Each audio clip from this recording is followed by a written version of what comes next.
Basically, we're asking this question here. How did Islam begin? Who was Muhammad? And where did the Quran come from? Now, I'm interested in asking what history tells us about these three areas. What does history say concerning how Islam began?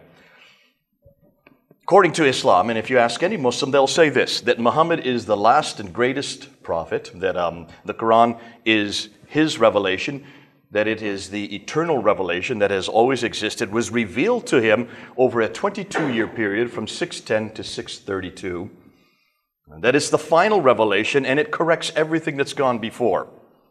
So we don't need anything after the Qur'an, and that Islam, therefore, is the final religion based on Muhammad's, not only his life, but also his sayings. That's the Sunnah of the Prophet. That would be the Sirah and the Hadith. Now, conclusion is, of course, that Islam is completely dependent on the Book and the Man, the Quran and Muhammad. Absolutely dependent on those two. Without the book, without the man, Islam falls. And I would suggest that we are also dependent on a book and a man as well, are we not? We also have a Bible and we have Jesus Christ. So in some ways, everything I'm going to say today should also be asked of Christianity. And I would suggest of any religion, you should ask the same thing. If there is a scriptured religion, as Islam and Christianity are, we must also ask these historical questions. Now, what we want to do, therefore, is look at the Book of the Man. And we want to say and ask whether or not history gives us a different story. Now, what do Muslims believe? Well, they believe that Muhammad was born in 570, that in 610 he went into a cave called the Hira cave, and there he met an angel called Jibril, or Gabriel as we would know him, who said Akra, which means recite. He says Ma'akra, I cannot recite. He could not read or write. And so the angel squeezed him 3 times. Finally, after the 3rd time, let him go. He went back to Mecca, went and told his wife Khadija, the only wife of that time, what had just happened. She did a test, gave 3 different tests, passed all 3, then told him to go see her cousin Waraka ibn Nawfal. And having seen the cousin Waraka ibn Nawfal, recited and related what had just happened in the cave. It is Waraka ibn Nawfal that tells Muhammad he is a prophet. Waraka ibn Nawfal was a Nestorian Christian. That's one of the ironies of history. You have a Nestorian Christian giving the authority for Muhammad as a prophet right there in 610. Now, from 610 to 622, he then received these revelations. When you look at the Quran, the last half of the Quran, from Surah 20 up to 114, that's the Meccan surahs, according to Islamic tradition. Remember, everything I'm telling you is what the traditions tell us. This is the classical account. Then in 621, he wakes up in the middle of the night, and he's told to get on the back of the winged horse called the Burak, goes up to Jerusalem, ascends the 7 heavens, meets God, or Allah, who tells him to pray 50 times a day, comes down 2 heavens to the 5th heaven. Moses asks him, how many times are you to pray? 50 times, he's told. And so he says, go back and see if you can get it back down. So he bounces back between Allah and Moses, between the 7th and 5th heaven, gets it down to 45, 40, 35, 30, 15, 10, finally down to 5 prayers. Moses says, that's enough. So then he heads on down to earth, goes back to Mecca. That's the Miraj. That's the story of the Miraj. Happens in 621. In 622, then, he moves from Mecca up to Medina with about 80 followers. And that starts the political agenda. That's where he starts to take control. That's where he starts to get authority. And then you have the Medinan surahs, the first half of the Quran, which is only 20 chapters, much longer chapters. And that's where the problem begins for most Muslims even today. So from 622 to 632, the last 10 years of his life, you have these Medinan revelations. In 630, he goes and marches down into Mecca, takes it over without firing a shot. In 632, he suddenly dies, as most people tend to do. Now, we don't know how he died. Some traditions say he was poisoned. Whatever the case is, he dies in 632 without ever having written the Quran down. It still was not compiled. It was received, but not written down, okay? Then in 632 to 634, you have Abu Bakr, who's the first caliph. He's the first to write the Quran down. And that's given to one of Muhammad's wives named Hafsa. She keeps it under her bed for about 18 years. Umar comes to power from 634 to 644. In the next 10 years, he is killed. Uthman takes over power, and it's Uthman from 644 to 656, the next 12 years. In that period, he has the Quran rewritten again because there are many different versions appearing, according to the traditions. And then the Qur'an is finalized. So the Qur'an that we have today is that Qur'an. And when you talk to Muslims, they'll call it the Uthmanic recension. This is the Uthmanic Qur'an they talk about. About 650 is the date that they give to it.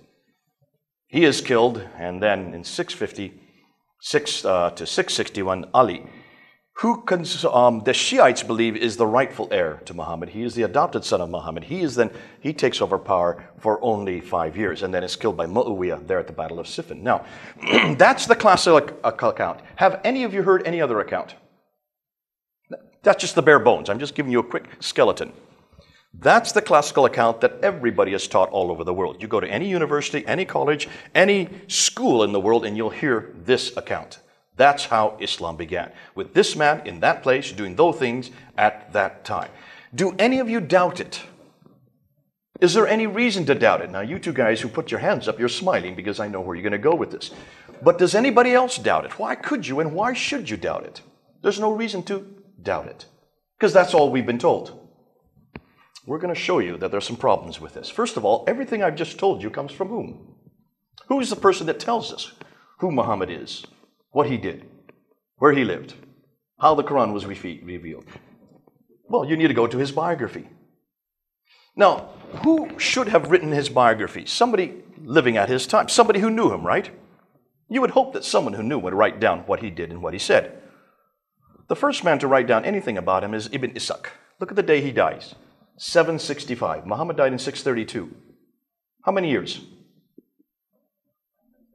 But we don't have anything of Ibn Ishaq. Nothing exists from Ibn Ishaq. We don't know anything that he said except because of this man, Ibn Hisham. Ibn Hisham takes what Ibn Ishaq writes, is given to it by another one, a disciple of Ibn Ishaq, and he throwaways anything that he doesn't like and only retains what he likes, and finally writes it down in 833. Muhammad dies in 632. How many years? 200. So the first biography we have of Muhammad is 200 years after the fact. Nothing earlier than Ibn Hisham. Does that bother any of you? What about what Muhammad said? Because that's much greater. The hadith are much more prolific. The first person to write down the hadith would be this man here, Al-Bukhari. Sahih Bukhari is what is known as. Sahih Bukhari, he dies in 870. He wrote between 850 and 870, that 20-year period. So everything we know about what Muhammad said comes from this man and others who come after. Sahih Muslim, Ibn Dawud, Tirmidhi, and the others. But they all come after Al-Bukhari. That's 240 years after the fact. Which means everything we know about who Muhammad is, what he said, and as far as the tafsir is concerned, and the tahriq, which would be the commentaries that explain the Quran, and the tahriq, which would be the histories of mankind, all first written by this man, Al-Tabari, and he dies in 923. That's the 10th century.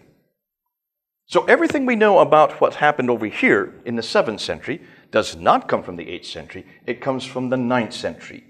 200 to 300 years after the fact. And that's why today historians are asking, hold on a minute, let's look at Jesus Christ.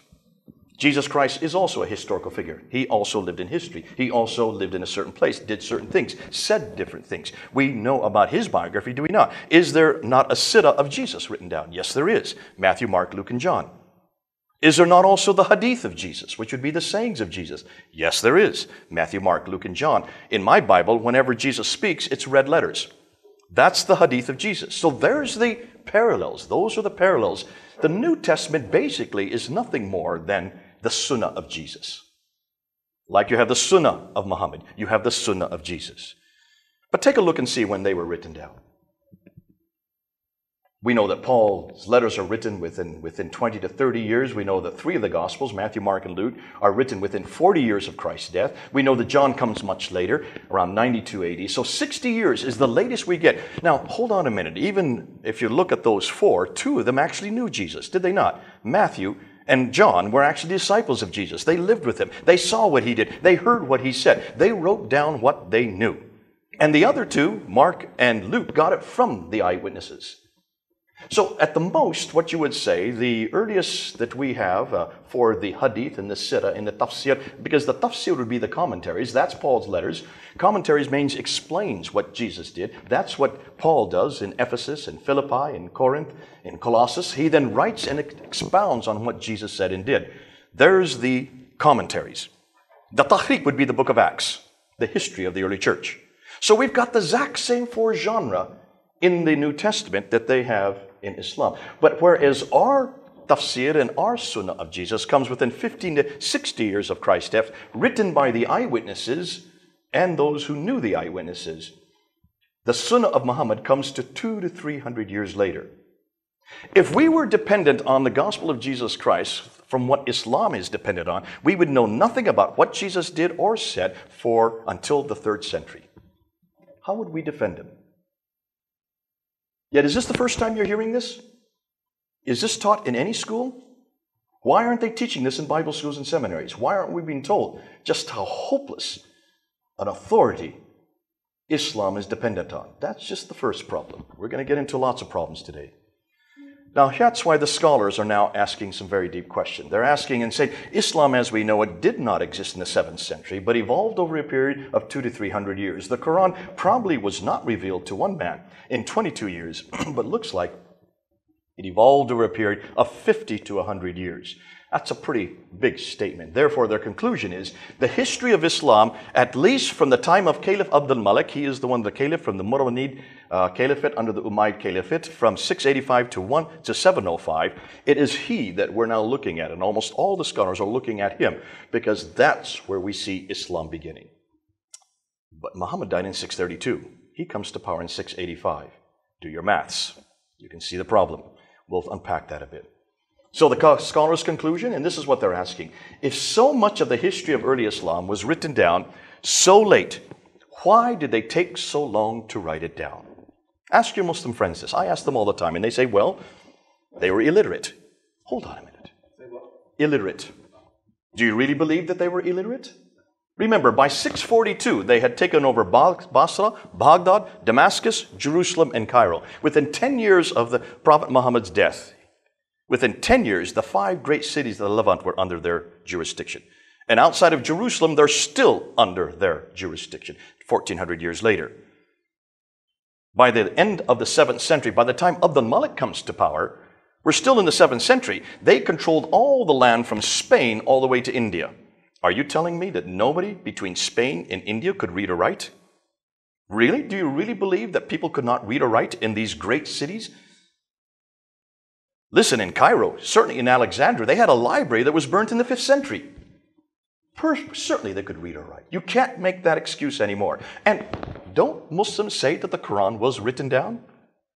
Do they not tell us that a man named Zayd ibn Thabit was the secretary of Muhammad? He is the one that's given the responsibility for giving us the Uthmanic recension.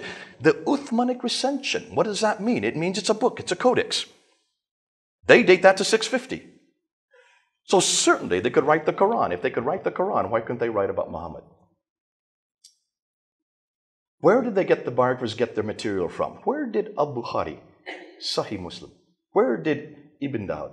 Where did Ibn Hisham, Al-Waqidi, Ibn Ishaq? Where did these guys get their material from? Now, you can ask your Muslim friends. We did a debate last Sunday at Speaker's Corner, and this came out. It's brilliant. You can go up on Fander Films and look at it and see what happened. They could not walk away from this, and they dare not walk away from this, because we now know that all of these biographies, every one of these sayings, these akhbars, as they call it, 600,000 of them that were given to Al-Bukhari alone. 600,000. He was to whittle down and throw away that which did not make any sense. He threw away 98% of it, only retained 2% of it, only retained 7,397. Out of 600,000, he whittled it down to 7,397. 2%. In the late 9th century. Why did he throw out 98%? And where is that 98%? Wouldn't you like to look at it? I would like to look at it.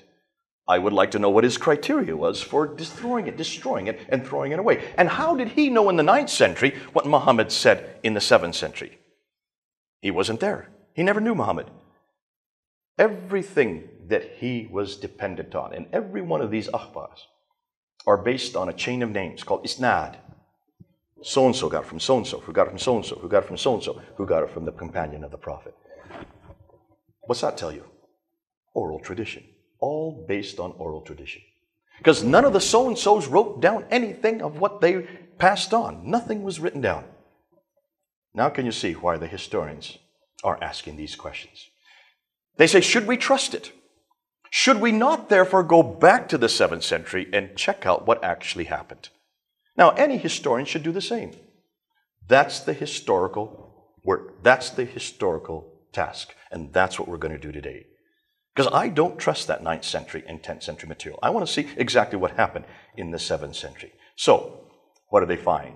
Now, just before we do that, I just want to put this map up there to show you what we're looking at. By 661, all the material, all that area in brown was under Arab control. I have Islam there in quotes because we're going to find out that this is not even the right name. But we'll get to that. Use Arab for now, Arab control. And the people we're going to go to, the scholars that we're going to look at are these scholars. These are the ones now are part of this new revisionist school coming out of our Western universities. Men like Dr. John Wansborough in Britain, head of School of Oriental and African Studies for many years. And he is the one that blew this whole area open in the 1970s by writing 2 books. He wrote Qur'anic Studies and Sectarian Milieu. If you want to read 2 books that really impact you, read those 2 books. You can get them up online. I've got them on PDF if you want them on my computer. I can give them to you tonight even. Dr. Hawting is the man that I studied under in 1994 when I was introduced to this material. So we're talking about over 20 years ago when I first heard about it.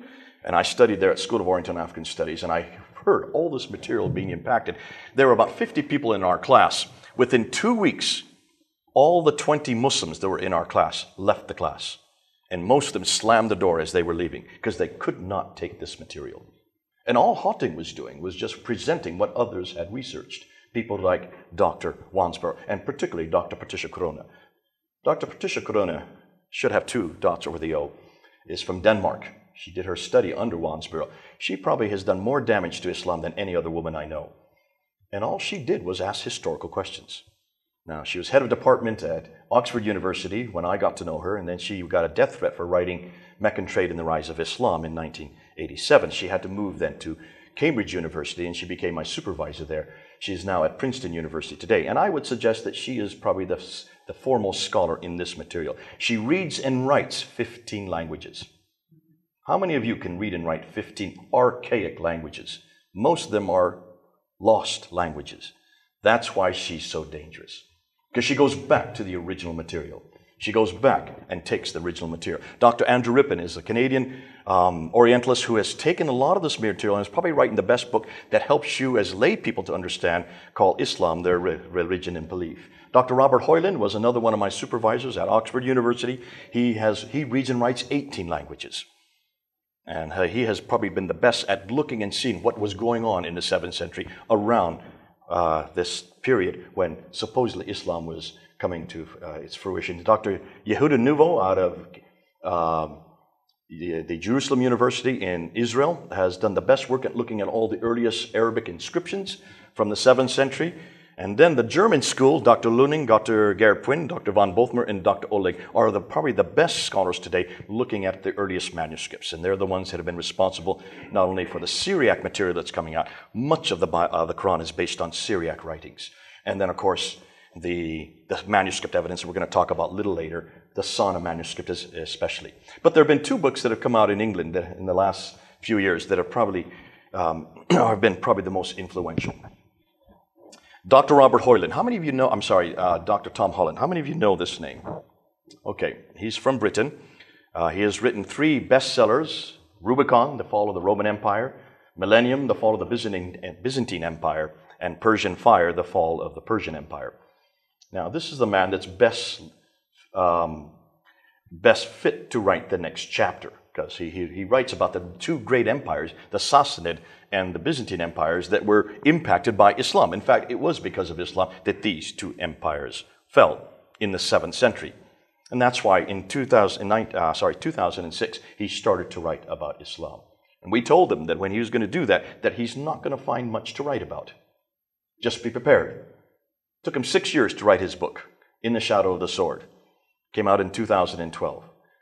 Brilliant book. You just need to read the first 100 pages, then go to page 300 and read the last 100. If you want, that's really where all the material is that you need to read. He came out with a documentary that was filmed on Channel 4 television there in England in August 28th, 2012, which is a 90-minute documentary. I've got it on my computer here. If any of you want it, I can give it to you today.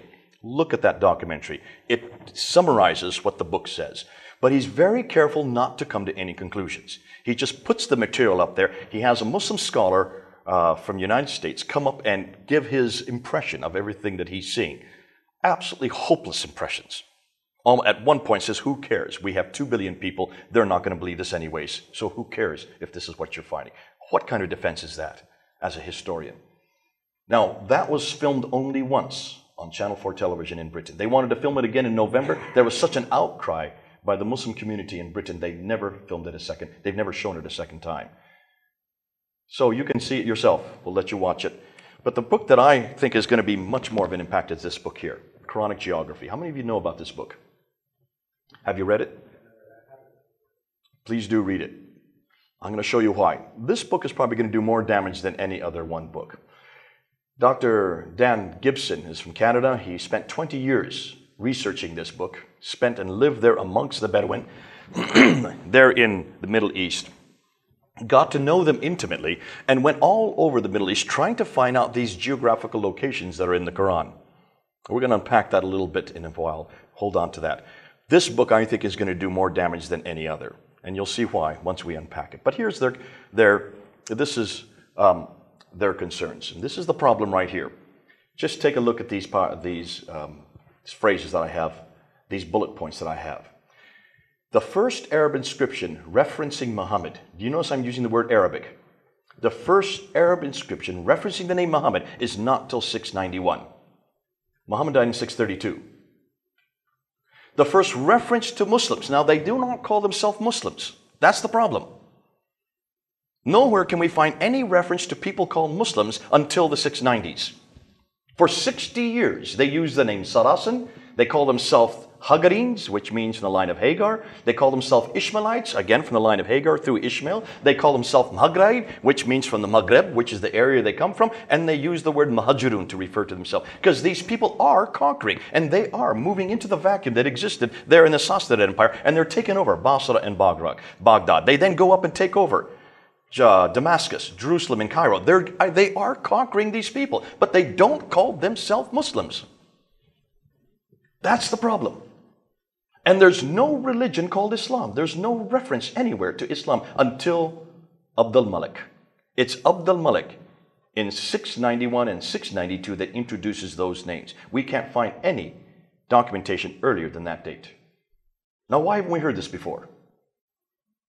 The first reference to the word Islam itself is on the Dome of the Rock, which was built in 691 by Abd al-Malik as the greatest structure of its day in contradistinction to the Byzantine power. And you can see it is Abd al-Malik that creates this Arab identity. And in order to create this Arab identity, he has to have a place that's bigger than any other, and that's why he builds the Dome of the Rock. But take a look at the only original part of the Dome of the Rock that still exists today. It's been destroyed and rebuilt 11 times. You need to go to the inner ambulatory and read the Arabic inscriptions along those inner ambulatory, and they are all against Jesus Christ.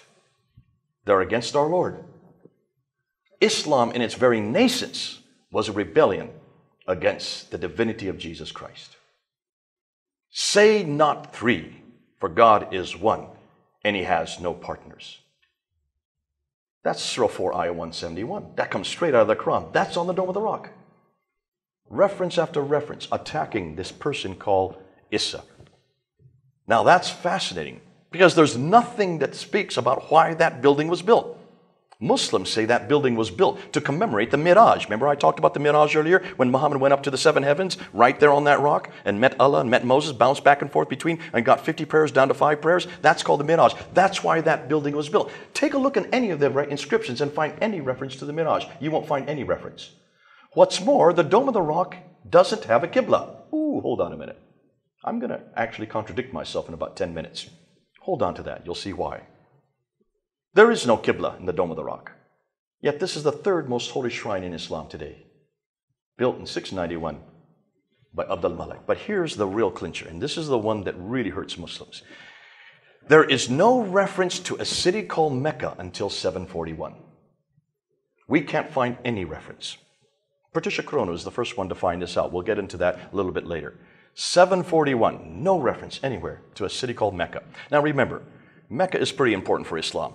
Mecca is where Adam and Eve were sent to in Surah 7, Ayah 24. When they were sent down from the Garden of Eden, they were sent down to Mecca according to the traditions. Mecca is where Abraham and Ishmael rebuilt the Kaaba. in the 1900 BC. Mecca is a center of trade, north, south, east, and west. It is where Muhammad was born. It is where he grew up. It is where the Kaaba has always been. It's the center of the earth. You've got a problem if there's no reference to it until 741. Muhammad died in 632. You do your maths. Are you following what I'm saying?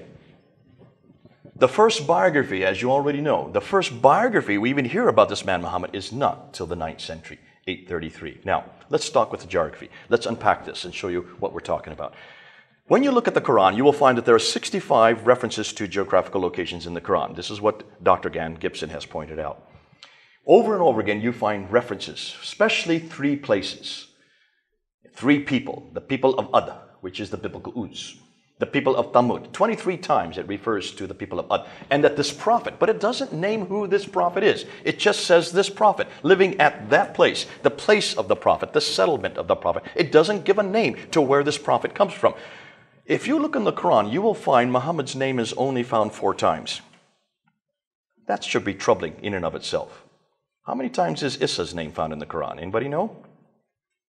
93 times. Who do you think is more important, Jesus or Muhammad?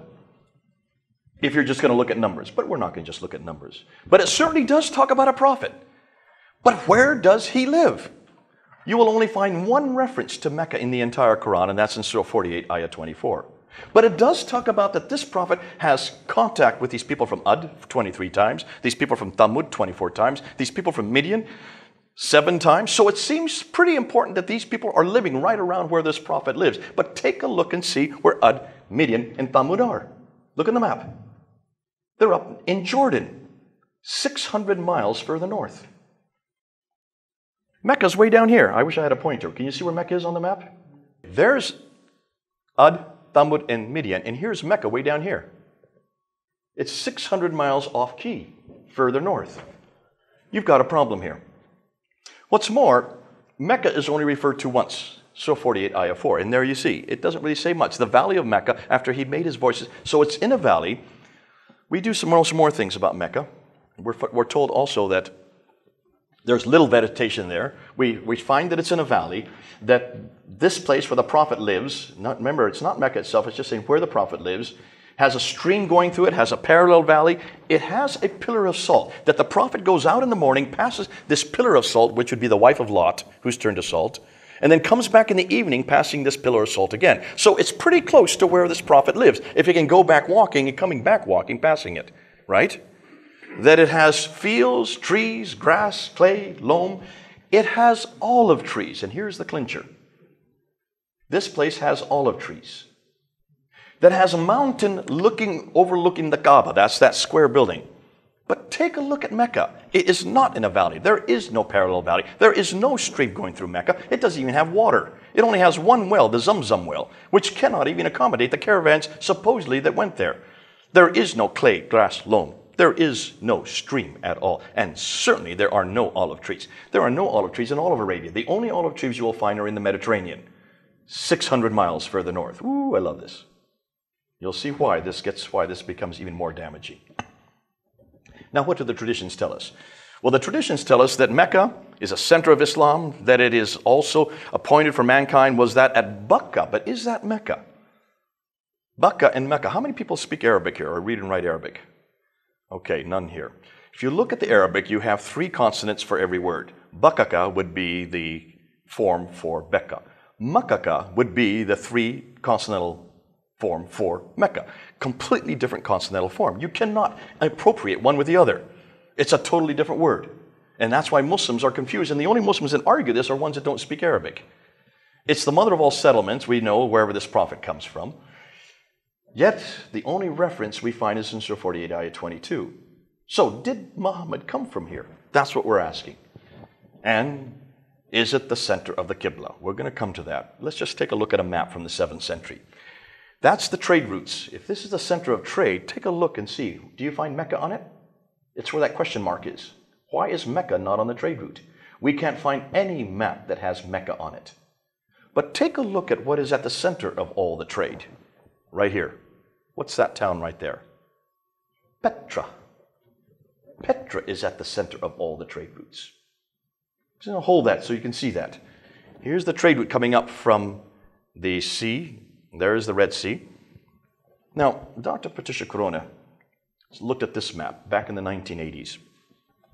This is a map from the 7th century, looking at all the cities in the 7th century. And you can see the trade route here from Aden, and according to all the trade route theory put out by Montgomery Watt. All the trade came from India or from China way over in here. It came across, it couldn't go this way because of the Hindu Kush and the Himalaya mountains. So that it always had to come across the Arabian Sea, up through the Persian Gulf, and then they would go across the Persian Gulf, through the Sassanid area, over into the Byzantine area, and into the Mediterranean. That's where the trade has always been. Until the Sassanids were warring with the Byzantines. These two big civilizations were coming together, were warring back and forth with each other, and that shut down the trade route. So they had to redirect the trade route, which went from the west coast of India right across the Arabian Sea over here to Aden. Took off all their goods there in Aden, and they went up the trade route, which is that green line, right up through Najran, Sana, up to Taif, which is right here. Then they went down off the plateau, down to Mecca, which is here, 1,000 feet, came back up 1,000 feet to get to Yathrib, Khaybar, Tabuk, and on up to Gaza in the north. That's the trade route theory that every Muslim believes is the historical event. Dr. Patricia Cronin looked at that map and found two problems almost immediately. Let's see if any of you can find two problems. My 10-year-old son found two problems. Let's see if you're as clever as my 10-year-old son. What's the problem with that theory? Not the mountains. That is a plateau, by the way. That is the Western Plateau. You're almost there. What's wrong with the Western Plateau? And where's Mecca? Is Mecca on the Western Plateau? No, it's off the Western Plateau a good 1,000 feet. You've got to come down the 1,000 feet to a place that has no water. So how could that be an oasis for caravans? That has no grass, no clay, no loam, nothing to accommodate caravans. Then go back up 1,000 feet to get up to Yathrib, all right? So you go from Taif, here, down to Mecca, then back up to Yathrib, okay? The Yathrib is the archaic name for what is today Medina. But what's the biggest problem with that theory? Look at the water. What's that?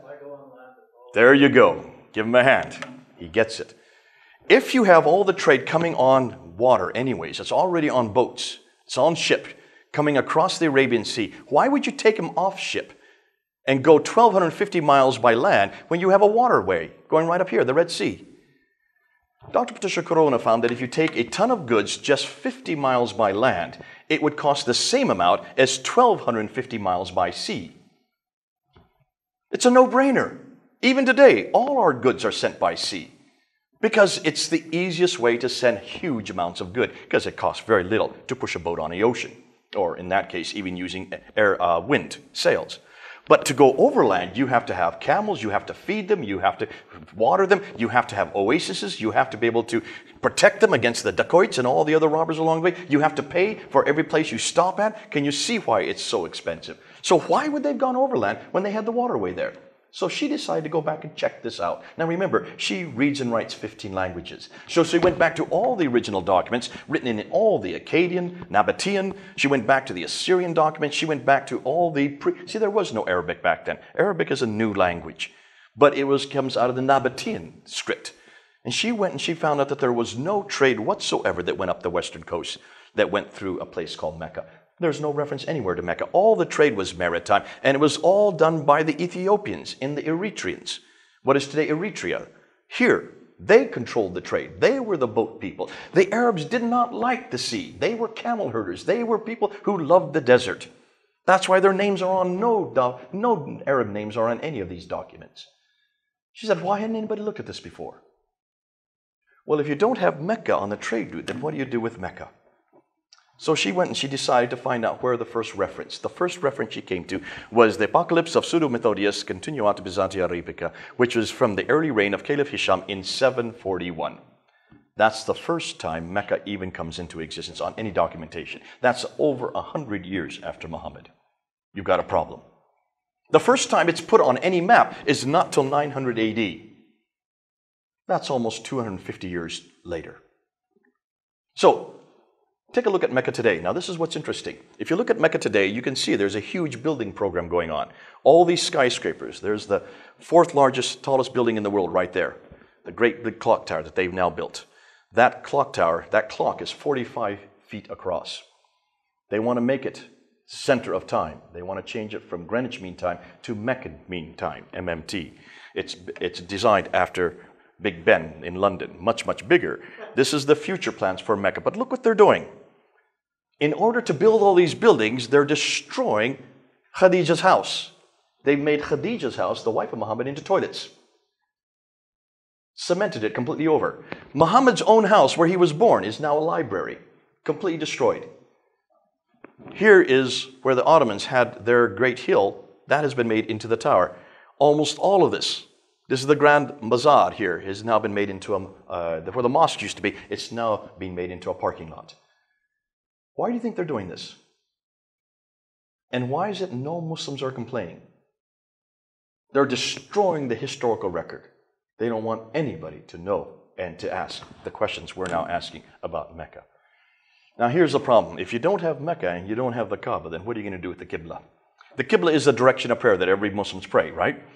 And you go to any mosque, you'll see a mihrab, which would be a niche in a wall that is always pointed towards Mecca. It doesn't matter where it is in the world, you will see where Mecca is. And if you go, if you're flying, as I did on Malaysian Airlines, you can see there is a screen on the plane that shows you where Mecca is moving, and so you can get in the aisle and pray at any time of the day. You can always see where Mecca is moving on as the plane moves. There's the mihrab right there in a mosque. In my hotel room there in Kuala Lumpur, I even had an arrow in my hotel room showing where the Qibla was. So if I was a good Muslim, I would know where Mecca was. You always have to know what Mecca was. And remember, Mecca was canonized in 624. 2 years after Muhammad moved to Medina, he then canonized it in 624. That's in Surah 2, ayah 145 to 149. It's in the Qur'an as well. Today, you just have a map on your phone. You can find out where the Qibla is. Surah 2, 143 to 145 says that the direction of the Qibla is changed, but it doesn't say from where. So Dr. Creswell and Dr. Fehervari, back in 1905, were going around to finding the earliest mosques they could find. They found the Wasit Mosque and the Kufa Mosque in what is today Iraq, and they found the Fustat Mosque, which is just outside of Cairo. So they went on either side. They wanted to look down where the earliest floor plans, and they dug down to the original floor plans. At that time in 1905, you could still have access to these mosques. You can't today.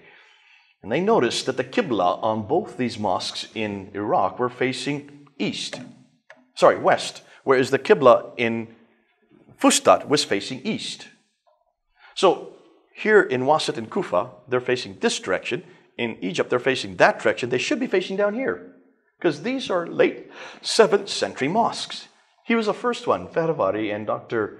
Creswell were the first ones to note this, but they didn't come to any conclusion. They just said, isn't this interesting? They call it a curiosity. They thought that they were facing Jerusalem. And for many years, most of us thought the same.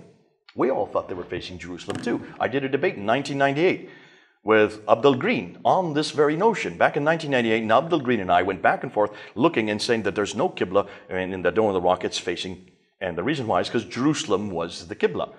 He completely hammered me at that time and says, you're completely wrong, because both the Wasit and the Kufa Mosque are not facing Jerusalem. He was correct. What he did tell me is what they were facing. They're off by 3 to 5 degrees. Well, Dan Gibson is the one that came to our aid. Dan Gibson, in the last 20 years, has put together probably the best work on looking at all the earliest mosques. And what he did, he didn't just want to look at the mosques as they were today, because the mosques have been destroyed and rebuilt many times over the years. He wanted to see what they were like in the 7th century. Again, going back to the time when they were built, originally built. But to do that, he had to look at the original floor plans. In order to do that, he had to film them from space, looking down on to the citadels of each mosque. So looking at the perimeters of each mosque, the original perimeters. And this is what he found. Here's the great mosque of Guangzhou in China. We're talking about China. Built in 630. This is before Muhammad died. Look at the Qibla. Where is it facing? Petra. Not facing Mecca. The Humayma Mosque, this is his mosque in Jordan. It's completely almost 180 degrees off. And the new mosque now, the one at the bottom right-hand side, is the new mosque. It is now facing Mecca, but the old mosque it was facing Petra. The great mosque in Baalbek in Lebanon, it's facing Petra. The great mosque of Sana'a in Yemen, capital city of Yemen. Look at the date, 705. The Qibla was canonized in 624. Muhammad died in 632. We're into the 8th century now, 705. It's facing Petra. The Al-Aqsa Mosque, and this is interesting because here you have the Dome of the Rock right there, and here you have the Al-Aqsa Mosque, and here is the great enclosure. The entire enclosure, including the Dome of the Rock and Al-Aqsa, that's built in 691. This is built in 709. See, you see almost 20 years between these two buildings. They're both facing Petra. The whole citadel is facing Petra, and it's still facing Petra today. Here's the Damascus Mosque in 709. It's facing Petra. The Anjar Mosque in Lebanon, 714. It's facing Petra. It should be facing Mecca. The Mosque of Umar Basra in Syria. Look at the date, 720. We're almost 100 years later. It's facing Petra. It should be facing Mecca. Finally, in 727, the Banbor Mosque in Pakistan. Finally, it's got the right direction. But remember, the Qibla was canonized in 624. We're talking about over 100 years later. They finally got the right direction. However, in Syria, in 728, here you find a mosque that's not facing Mecca or Petra. They got a real confusion going on there. And when you get down to this one, this is really interesting. This is here in Amman in Jordan. Here you have the older mosque, which is built in 700. It's facing Petra. And then a newer mosque is built in 740. It's finally facing Mecca. So between 700 and 740, something happened that changed the direction of the mosques. But then in 743, back to Petra again. So they're still not sure where they should be facing. When you get to North Africa, it gets even more confusing because all the mosques in North Africa, like Tunisia here in 770, it's not facing Petra or Mecca. It's facing somewhere further south. It's the same with Cordoba, Spain, in 784. It's not facing Petra, Mecca, but it's facing the same place that the Tunisian mosque is facing. And that's the same case with here in Tunisia from 870. So now we're into the 9th century, and they're not facing Petra or Mecca. So what did he find? He found that every mosque, uniformly, up until 725, are all facing Petra. And it's not that they're confused. They're uniformly facing Petra. Not one of them is facing Jerusalem like we thought. We were off by 3 to 5 degrees. Shame on us. We didn't do our homework. Thank goodness for Dan Gibson. Every mosque up until 725 is facing Petra. And then between 725 and 822, for the next roughly 100 years, 12% face Petra, 50% start to face Mecca, 38 aren't sure where they're supposed to face. It's not till 822 that every mosque face Mecca. That's 200 years too late. It takes them 200 years to finally get it right. Now, this came up in the debate we had on Sunday. And he said, well, they were actually, if you look at it carefully, they were looking at the summer solstice and the winter solstice. And I said, no, they're not. Because every mosque up until 725 is facing exactly the same direction. He says, well, they didn't know direction very well. I said, listen, these were camel herders. They had no roads to follow. There were no macadam in those days. How did they find their route? How did they know to go from oasis to oasis on shifting sand? They used the stars. They knew exactly direction. Otherwise, they would be dead. But the fact is, they knew their direction well. That's why every mosque from all these countries, even as far away as China, were all exactly facing Petra, uniformly. Now, take a look and you can see why they're facing Petra. And you'll see why Petra is so important. There is Mecca. That's Petra. How many people here have been to Petra? Anybody at all been there? None of you? Okay. If you go to Petra, you will find it's a city of tombs and temples. It is the seat of the Nabatean kingdom. This is the great Nabatean empire that came into its ascendancy in the 2nd century BC. The Nabatean empire is where we get Arabic from. Arabic comes from Nabatea.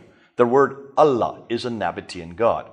Allah is the god of the Nabatean, who also has another name, Hubal. And Allah has a wife named Alat, and has 2 daughters, Al-Manat and Al-Uzza. Ooh, Anybody know what I've just said? Who is Alat, Al-Manat, and Al-Uzza? Have you heard that name before? If you've read the Qur'an, you'll have heard that name. That's in Surah 51, Ayah 23. Am I right there? Surah 53, Ayah 21 and 19 and 20. Look in Surah 53 and you will see that's the satanic verses that made popular by Salman Rushdie. Alat, Al-Manat, and Al-Uzza. Who are these three goddesses? We now know who they are. They are the wife of Allah and the daughters of Alat and and Allah. So if Allah is one and He has no son, what's He doing with two daughters? Ooh, I love it. Bingo. They've got a bigger problem. They've got the wrong God. They've got the Nabatean God. More than that, they have got all of these mosques that were built, all facing Petra. They continue to face Petra all the way up until the 8th century. But more than that, take a look at Petra. Petra is in a valley. It has a parallel valley. It has a stream. It has fields, trees, grass, clay, loam. It has olive trees. It's near the pillar of salt that this prophet goes by in the morning and comes back in the evening. Petra is in a valley. It has all the items listed above. In other words, it has everything that the Quran's talking about. All the geographical locations. And take a look and see around what Petra is. The people of Ad, the people of Thamud, the people of Midian live right around Petra. Now can you understand why he had so much contact with Thamud and Ad in Midian? Because he was living 600 miles further north. Ooh, I love this. Significance? Well, we know nothing about Muhammad until the 7th century from within Arab sources. His biography doesn't appear until the 9th century. His city, Mecca, isn't referred to until the 8th century. Thus, much of what we know of Muhammad is written down hundreds of years later and hundreds of miles away. It looks like it's nothing more than a later redaction, possibly by Abd al-Malik. And that's why we're now looking at Abd al-Malik afresh. It looks like everything begins with him. How do we know this? Well, before we get into it, let's see what Humphreys comes up. Islam in the Prophet's life as we know it was not derived from the 7th century, but evolved over a period of 200 to 300 years and then redacted back onto the Prophet's life and compiled in the 9th century. The reason why we're now bringing this all together is because what we're now finding out about the Quran. Because obviously everything I've talked about to this point has to do with Mecca, the Qibla, and the Prophet's own traditions. The Sirah, the Tafsir, the Tahriq, and the Hadith. All right? That's all second revelation. It's not primary revelation. For Muslims, the primary revelation is the Quran itself. Am I correct on this? In a sense, our New Testament is also secondary revelation. It's nothing more than the Tafsir, the Tahriq, the Hadith, and the Sirah of Jesus. It's secondary. Written not by Jesus, but written by other individuals. So what's our primary revelation? Who is the Word of God? Jesus. So if you want to do a good parallel, do Jesus with the Quran and the New Testament with the traditions. There's probably the better parallel. See how that works with Muslims. We find that works a lot better, but we need to go back to their primary revelation. This is what they are absolutely dependent on. Now, what do Muslims say about the Quran? Well, they say quite a bit about it. According to the Hadith, Mishkat al-Masabi, the Quran is the greatest wonder among the wonders of the world. This book is second to none in the world according to unanimous decision of the learned men in points of diction, style, rhetoric, thought, and soundness of laws and regulations to shape the destiny of mankind. Now that's quite a bit to say. It is not equal. It is unequaled. There is no other revelation that comes close to it. You'll find many times whenever you get into a debate. I remember doing a debate at Trafalgar Square with Sheikh Omar Bakri Muhammad, who is the leader, the creator of the Muhajirun movement, now Islam for UK, that Anjum Chowdhury is leading. But he was the one that created it. And we did a debate there back in the 1990s at Trafalgar Square. And he had 5,000 Muslims that he had brought together in August, a Saturday in August. And he had me get up onto the plinth with him. And he decided to do a debate, an impromptu debate, in front of these 5,000 Muslims. And he made this claim. After I'd said quite a few things against the Quran, he says, okay, Mr. Smith, show me a surah like it. Bring, therefore, a chapter like it. Bring anything that can equal the Quran. And I just opened up my Bible and opened up to Psalm 23. And started reading Psalm 23 in the microphone. They turned off the microphone. So I stepped forward and I used my speaker's corner voice. If any of you come to London on a Sunday, you'll know how loud a voice I have. I have the loudest voice down there. After 24 years, it's got louder and louder and louder. And I just continued, finishing up Psalm 23, turned towards him, and I said, you show me a surah like that. Show me anything in the Quran that can equal Psalm 23. And I could have done any of the Psalms. I could have gone to any one of my favorite chapters, 1 Corinthians or Matthew 5, and it's superior to anything you'll find in the Quran.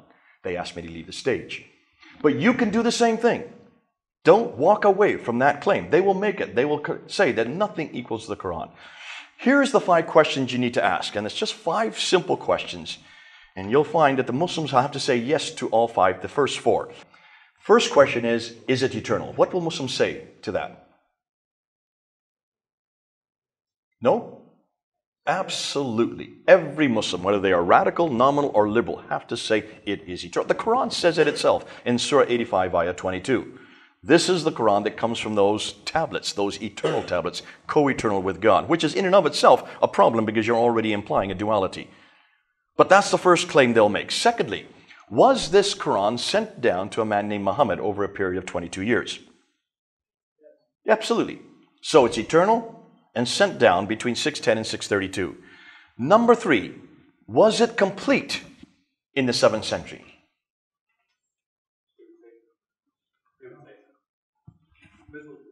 Absolutely. Every Muslim, whether they are radical, nominal, or liberal, will say, well, maybe the liberals won't. But there's very few liberals left anymore. Almost all of the Muslims, 99%, will say, absolutely, it was compiled during the time of Uthman in 650, roughly 18 years after Muhammad's death. So, eternal, sent down, complete. Number 4, has it been changed? Is it unchanged? Absolutely, it is unchanged. So everything we see in the Quran today, every line, every consonantal, every diacritical mark, even some will say the vowelization, all of this is exactly the same as that which is in heaven, which was sent down to the Prophet over the 22 years, then compiled by Uthman. So just remember those 4 words. Eternal, sent down, complete, unchanged. This is so easy. Ask those 4 questions. Then number 5, prove it. Prove it. Which means they're going to have to come up with a complete Quran that's unchanged from the 7th century. That's all we're asking. And we're only talking about 1400 years ago. If you come down to London, I will show you the Sinaiticus, the entire New Testament, all 27 books of the New Testament from the 4th century, right there in our British Library. Right next to it is the Alexandrinus. That is the entire Old and New Testament from the 5th century. Those 2 documents right there are 300 to 400 years older than the Quran. So certainly they can come up with 1 manuscript from the 7th century. Right? And they claim that they can. Every Muslim will claim that there are 6 manuscripts that exist today that are from the 7th century. Even the scholars claim this. Shabir Ali, Dr. Shabir Ali claims it. The reason why is because the traditions claim it. Bukhari claims it. Talks about Uthman, that Zayd ibn Thabit was given the responsibility to recompile the Quran. This is in chapter 6, verse 509 and 510 of Al-Bukhari. And that he was to correct it, and if there's any missing text, he was to put it together, and they were to rewrite the Quran. If there was any disagreement, they were to use the Quraishi dialect, and then they were to burn all the other manuscripts, which is troubling in and of itself, and then they were to make 4 copies and send it to the 4 major cities. 1 was left in Medina, 1 was sent to Basra, 1 was sent to Baghdad, 1 was sent to Damascus. So Medina, Basra, Baghdad, and Damascus are where the 4 copies were sent. Those are known as the Mus'hafs. Those are the original Uthmanic codices. Every Muslim that I talk to, especially in Britain and here in Europe, will know that. Okay? So, just take a look at the world that we're talking about. That's the map I showed you earlier. You can see where Basra is. You can see where Baghdad is. There's Basra there. There's Baghdad. There's Damascus. It's right up in there. And then, of course, Jerusalem and Cairo and Medina is down here. So those are the 4 areas where the 4 codices were sent.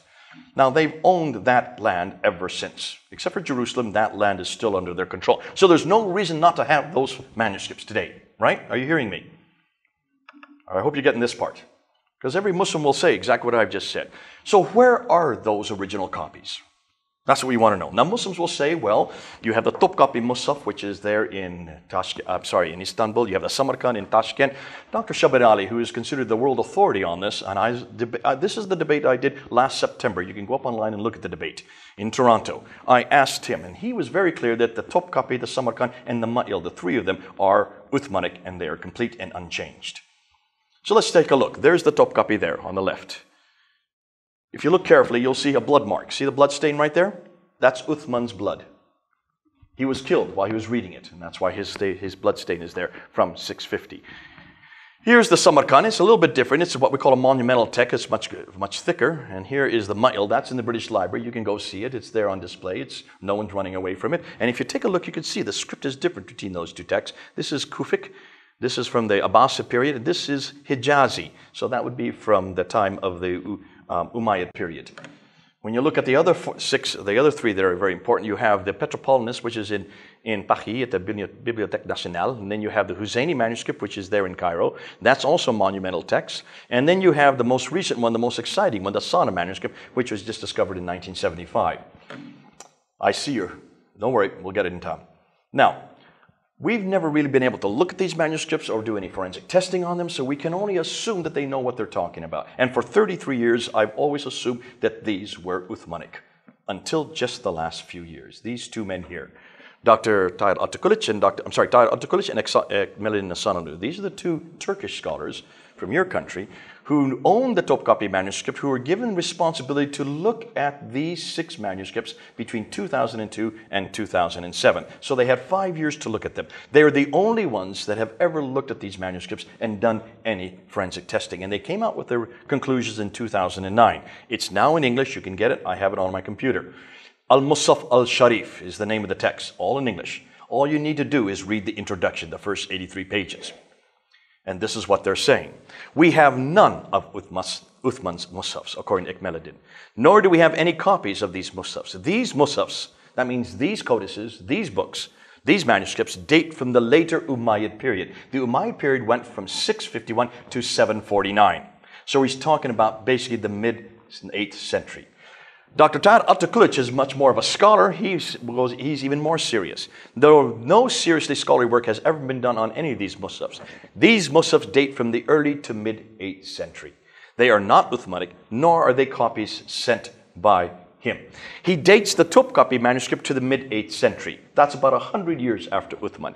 It has many deviations from the grammatical rules. It has spelling mistakes. It has 2,270 manuscript variants. That means words or phrases in that Quran that's not like the Quran we have today. It only includes 78% of the Quran. So not only is it unchanged, it is changed, it is not even complete. And it is about 100 years after Uthman. Strike one. The Samarkand, he says, is from the mid-8th century. It only goes up to Surah 43. It is full of grammatical mistakes. In fact, it is so hopeless, he says, it's an embarrassment because whoever wrote it did not know their Arabic. And it only includes half of the Quran. Undisciplined spelling, different writing styles, scribal mistakes, copyist mistakes, written by someone with little experience, with later additions. He finally concludes it's an embarrassment. Don't even use it. That's the one in Tashkent in Uzbekistan. The Ma'il Quran only goes up, again, to Surah 43. Isn't that interesting? It's from the late 8th century. This would be the one that should be the oldest because it has the Hijazi text, which is the earlier script. It only includes 53% of the Quran. It is full of manuscript variants. The Paris Petropolitanus is not complete. It only includes 26% of the Quran. 74% is missing. It has mistakes. It is later modified. It has 93 differences with the disagreements with the Quran that we have today, just within the 26% that does exist. The Husseini Cairo manuscript is from the 9th century. It's 200 years after Uthman. He said mid-8th century. Franz Dorosch has now corrected him and put it to the 9th century. It is bigger, much later. It is full of manuscript variants, and the Sana manuscript. This was discovered in 1975. It was looked by the Germans in 1981. They found that the upper text is probably the earliest of all the manuscripts. It is dated to 705. However, if you take a look at it very carefully, I went to visit Dr. Garrett Pritt, and he showed me a facsimile. Here is Surah 19. The yellow mark jumps to Surah 22. What happened to Surah 20 and 21? Surah 20 begins over here on the other side of the page. Take a look at between the two pages. You notice the two different scripts?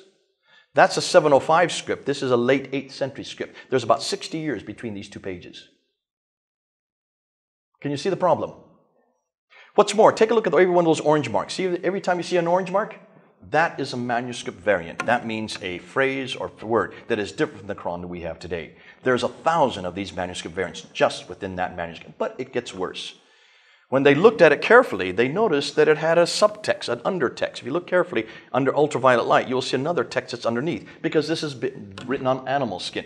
You can wash it off and write over top and wash it off and write over top. Now, we're just looking at the first layer. They are now separating it at Columbia University, and they're looking at the two layers. And they notice that the lower layer is from the late 7th century. It disagrees with the upper layer. Ooh, I love this. Dr. Gerard Quinn's wife, Elizabeth Quinn, is coming out with a book next month. She has found 4 layers of text. We're going to hear about it next month. It's finally in English. She's going to destroy any notion that there was any Quran at all from the 7th century. But let me just go beyond this to the best material. Here's where the rubber hits the road. This is the best. I saved the best to last. Dr. Dan Brubaker did 10 years of study. I see the 5 minutes. 10 years of study, and he looked at the 10 major manuscripts, including the 6 we just looked at, and 4 others that are much later, not earlier, but later. He spent 10 years going all over the world, filming them, looking for corrections. He was hoping to find maybe 10, possibly 15 corrections. That's all he was looking for. He found 800. 800 corrections. Insertions, erasures, insertions like you see here. See how the word is just put above the line. Here's another word put above the line. Here's a whole word that's put above the line. Here's a word that's put another. These words were added, hundreds upon hundreds of these insertions. Erasers, say they just erased the word, completely erased it, knowing that there's something's wrong with the text. Hundreds of these erasers where they erased it and then they wrote over top of it. Here they erased it and they wrote over top of it. Here they erased it and they wrote over top of it. Sometimes they didn't even bother to erase it. They just wrote over top of it. So you can see both the lower and the upper text. Ooh, that's lovely. He found hundreds of these tapings. They put tapes over top and you think, well, maybe that's because it's damaged. But you look at the backside, there's no damage whatsoever. They're trying to hide something. Here, 1, 2, 3, 4. 1, 2, 3, 4 within one page. Over and over again, these tapings, these coverings. Here you find covering where they just cover it. They don't say they just cover it. They're just trying to obliterate. Wouldn't you love to pick up the coverings and see what's written underneath? And sometimes they would cover it and then write what's 1 or 2 letters over top of it. A whole phrase is replaced by 1 letter. Here's another covering, replaced over and over again, these coverings with replacements. So what can we conclude? Over 800 corrections he has found, and he has filmed every one of them. I introduced this in the debate in September last year to Shabir Ali. He was given 35 minutes to come up with an explanation. What's more damaging is that these corrections continue right up until the 9th century. They're not just in the 7th, none of them are from the 7th century, because all of these manuscripts begin to appear in the 8th century. Muhammad died in the early 7th century. The Quran was canonized or completed in the mid-7th century, according to every Muslim. These manuscripts don't even begin to appear to the 8th century. Not one of these manuscripts are parallel. Not one of them is complete. Every one of them has changes, and these changes continue right up into the 9th century. And most damaging, he's looking at the claims, at the changes now, and he's found that they are all standardizing the text, bringing the text to one uniform text, which means there was no Quran at all in the 7th century. No, and what's fascinating, we're not even talking about diacritical marks or vowelization. We're not talking about the dhamma or the kasr or the fatha. We're not talking about any of the dots. Those don't even begin to appear to the late 8th, early 9th century. We're talking about just consonantal text. Now, Western scholars now all agree that the earliest mushafs begin to appear in the 8th century. Even Muslim scholars like Akmiluddin Ihsanalu and Dr. Tal Atakulich now agree that all the Qurans begin in the 8th century. Islamic Awareness, the most prolific website that's up on the internet, have been a thorn in our side. They have finally agreed that all the earliest mushafs begin in the 8th century. The latest research shows that even those mushafs have 7 forms of corrections dating up until the 9th century. Therefore, I conclude, since Muslims cannot prove that there are any complete manuscripts from the time of Uthman, the Quran is not eternal, was not sent down, was not complete, and is not the same. Ooh, I love this. See how easy this is? See, we would never make this claim as Christians. We would never say our Bible is eternal. Please don't say that. We would never say that it was sent down. No, it was written by men here on earth, inspired by God, but not sent down by an angel and written piecemeal like a tablet's written. We would never make those claims. Complete, yes, we would make the third claim that it was complete when it was finished in the original manuscripts. Change, yes, we know where the changes are. We even warn the readers that the end of Mark 16, from 9 to 20, are possibly not from the original manuscripts. We don't have the original manuscripts, and they're not found in the earliest Greek manuscripts. John chapter 7, verse 53 to John 8:11, that could be a later interpolation. We put the possibility out there, and we warn the reader. We even put lines before and after to warn the reader that these changes are there. So we would never make these claims. Do you see how easy it is? But hold on a minute. See, the Bible is not the only Word of God that we have. There's another Word of God who took on flesh and dwelt among us. The Word of God, the Logos, right? Is He eternal? Was He sent down? Was He complete? Is He unchanged? Ooh, we've got what they're looking for. See, everything they want, we've already got. His name is Jesus Christ. Bring Him home. Bring Him home. Now, let's just finish. I see I have to summate this real quickly. The books are now published which question the classical account of Islam's beginning. Why are there no Muslim sources for 200 years of Muhammad's biography? Why do the claims they make not fit the historical record? Why are the geographical references so few and confusing? Why do they all seem to be much further north? Why are there so many references to vegetation which wouldn't exist in Mecca? Why is Mecca not mentioned until 741, nor included on any maps until 900? Why is Mecca not on the trade route? Why do all the Qiblas face Petra for the first 100 years, then are confused for the next 100 years, and aren't standardized until 822, 200 years too late? Much of what we know about early Islam is thus in doubt. Much of the Qur'an is also in doubt. None of the earliest Muslims are from Uthman, but begin to appear much later around the time of Abdul al-Malik, suggesting that Muhammad had nothing to do with the Qur'an. Ooh, I love this. And that's what I said at the debate. Shabir Ali got angry. And he said, I hope you're saying this tongue-in-cheek. And I said, I am not saying it tongue-in-cheek. It looks like Muhammad had nothing to do with the Qur'an. Therefore, who is Muhammad and what is his purpose? Please don't you say that, let me say it, okay? It's up on YouTube. That debate that we did in September, now 80,000 people have watched. And this is bringing people to the Lord. Because this same question was asked of our Bible in the 1800s. These questions were all confronting our Bible. Documentary hypothesis, redacted criticism, source criticism. We have answered every one of those criticisms. We're now applying the same criticisms to the Bible, and we're bringing people home. God bless you. We need to stop there. We need to put it on.